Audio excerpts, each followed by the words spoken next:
Assalamualaikum warahmatullahi wabarakatuh. Apa kabar sobat sekalian? Semoga baik-baik saja. Jumpa lagi di channel Dialgo. Kali ini kita akan membahas tips kesehatan yang ada di sekitar kita, yaitu terkait masalah vaksin. Memang tak sempurna, tetapi vaksin masih ampuh lawan Omikron. Ya, sobat sekalian ya, kita ketahui bahwasanya saat ini cenderung ya minggu-minggu ini virus COVID-19 itu agak sedikit naik gitu ya, trennya agak naik tetapi tidak signifikan ya, itu dilihat dari berita di media sosial ya ataupun di media online yang memberitakan ada kenaikan signifikan tetapi tidak begitu berarti, yaitu munculnya subvarian baru ya, dari Omicron, yaitu subvarian BA.4 dan BA.5 gitu ya. Nah, memang saat ini ya disampaikan oleh Ketua Umum Perhimpunan Alergi Imunologi Indonesia Iris Rengganis itu ya, vaksin 2 dosis atau lengkap itu cukup sebenarnya untuk memenuhi kebutuhan kekebalan ya, meskipun tidak sempurna ya. Artinya vaksin yang saat ini 2 dosis plus 1 booster itu memang tidak sempurna gitu, tetapi itu minimal bisa akan memberikan benteng bagi mereka yang sudah dosis lengkap untuk melawan subvarian yang baru ini, yaitu BA.4 dan BA.5 gitu ya. Nah, ini berbeda gitu ya. Kalau seseorang yang sekarang yang sudah dianjurkan untuk 2 dosis plus 1 booster ini, berarti dia itu sudah memenuhi satu kekebalan walaupun tidak sempurna. Ini yang disampaikan ya. Iris ya juga mengakui adanya mutasi virus memang bisa mengurangi efektivitas vaksin ya. Artinya memang subvarian yang baru ini ya, BA.4 dan BA.5 ini akan bisa mempengaruhi kekebalan, tapi tidak begitu signifikan ya. Ya, artinya kalau kita sudah vaksin ya 2 dosis dan 1 booster itu ya minimal akan membentuk kekebalan yang lebih baik daripada yang tidak vaksin ya, booster ataupun vaksin yang 2 kali atau vaksin hanya sekali ataupun tidak vaksin sama sekali. Nah, ini memang menjadi tantangan ya bagi kita yang belum terjangkau dengan vaksin ataupun tidak mau vaksin sampai vaksin lengkap hingga booster gitu ya. Nah, vaksin COVID-19 ini tetap akan mengurangi angka kesakitan gitu ya, angka kesakitan atau uh, mengurangi perawatan di rumah sakit dan akan menurunkan angka kematian gitu ya. Nah, kembali lagi ya, atau juga bisa mengurangi BOR ya, bed occupancy rate gitu ya, ketersediaan atau ketepatan di rumah sakit gitu ya. Tetapi ya tetap bisa melindungi diri ya, di samping protokol kesehatan yang harus dijalankan ya. Jadi memang ini minimal ya yang bisa dilakukan ya, disampaikan bahwasanya memang tidak sempurna. Artinya ketika kita sudah vaksin 2 kali plus booster ya, kemudian juga menjaga kesehatan ya dengan protokol kesehatan, pakai masker, kemudian cuci tangan dengan sering gitu ya, kemudian menghindari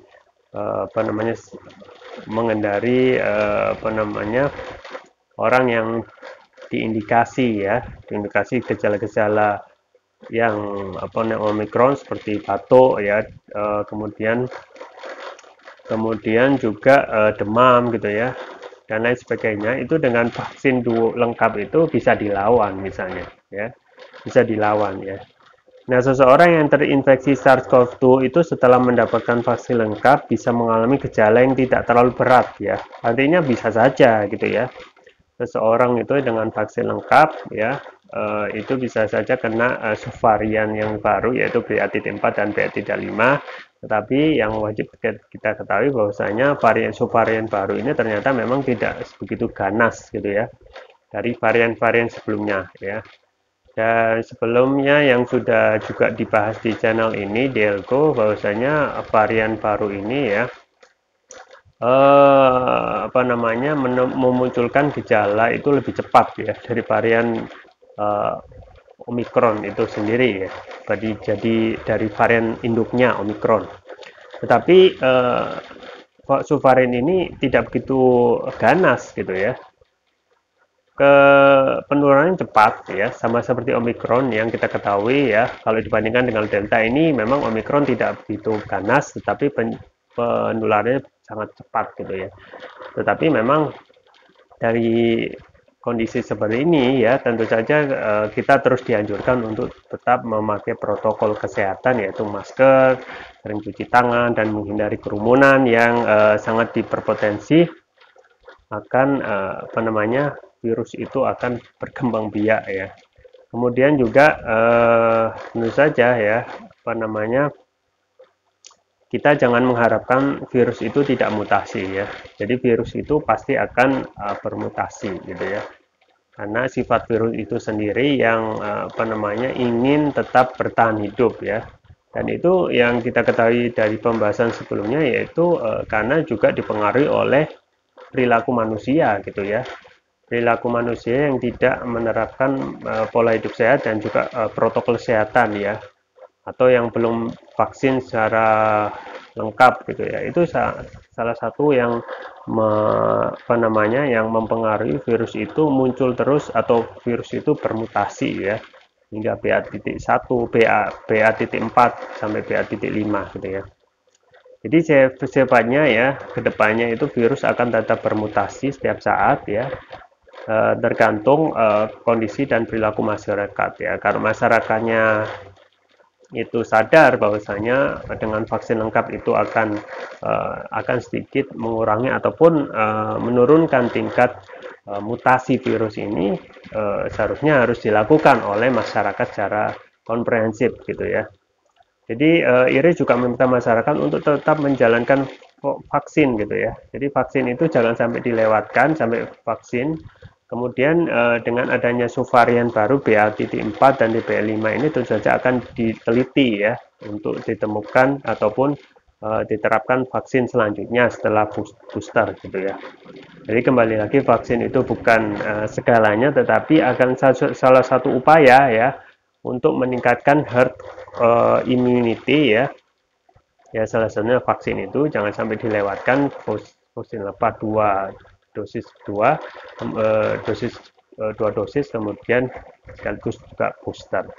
Dan juga tentu saja perilaku kita ya, selain tetap menjalankan protokol kesehatan, dengan adanya tren kenaikan yang lebih naik daripada sebelumnya ini tentu saja akan saya harap akan menjadikan kita lebih waspada gitu ya. Dan jangan lupa sobat sekalian ya, tentu saja kembali lagi selain perilaku kita yang sehat, tentu saja kita harus diselingi dengan konsumsi produk kesehatan, yaitu propolis gitu ya, yang saya rekomendasikan terus. Yaitu propolis yang saya rekomendasikan yaitu Turkish Propolis Sugya ya, yang ini adalah produk kesehatan premium ya, karena sudah memakai nanoteknologi ya. Nano itu kan sangat kecil sekali ya. Ibaratnya bumi dengan bola pingpong gitu ya. Jadi efektifnya sangat luar biasa sekali ya. Jadi fungsi nanoteknologi itu untuk meningkatkan kelarutan dan penyerapan oleh tubuh, artinya dapat mempercepat penyembuhan terhadap penyakit gitu ya. Nah, ini juga ada rukiahnya, jadi sangat lengkap sekali. Kemudian manfaatnya antara lain dapat mengatasi penyakit non medis ya, penyakit berat, kolesterol, asam urat, diabetes, stroke ya, luka ringan ya, batuk pilek, tumor mah, kanker ya, kemudian jantung, sinusitis, paru-paru, dan lain sebagainya gitu ya. Kemudian untuk varian selanjutnya yang juga saya rekomendasikan untuk nutrisi otak, yaitu TPR Brain ya, Turkish Propolis Sugya Brain.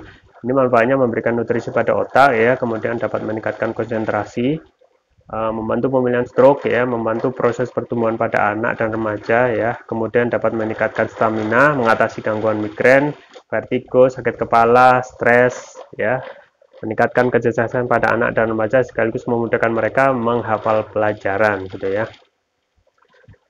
Sekaligus dapat menutrisi otak orang dewasa yang suka lupa atau pikun ya. Keunggulannya antara lain sudah mendapatkan sertifikat halal dari MUI, sertifikat dari BPOM, dan sertifikat dari INEA, International Nano Entrepreneur Association ya. Kemudian lebih cepat terserap oleh tubuh dan kandungan flavonoidnya lebih tinggi. Penggunaannya juga mudah ya, tinggal meneteskan TPR ini sesuai berat badan tubuh ya. Misalnya berat badan tubuh 70 kg berarti 7 tetes, 60 kg 6 tetes, dikonsumsi 2 kali pagi dan malam ya. Atau untuk terapi berat misalnya untuk diabetes, stroke, asam urat itu bisa 3 kali pagi, siang dan malam ya. Jangan lupa untuk selalu menjaga kesehatan imunitas tubuh dengan konsumsi rutin Turkish Propolis Rukia. Link pembelian ada di deskripsi. Atau bisa kunjungi toko online kami di Algo, di Tokopedia, Shopee, dan Bukalapak. Itu saja yang bisa saya sampaikan. Semoga bermanfaat. Jangan lupa like, share, dan subscribe. Sampai jumpa lagi. Wassalamualaikum warahmatullahi wabarakatuh.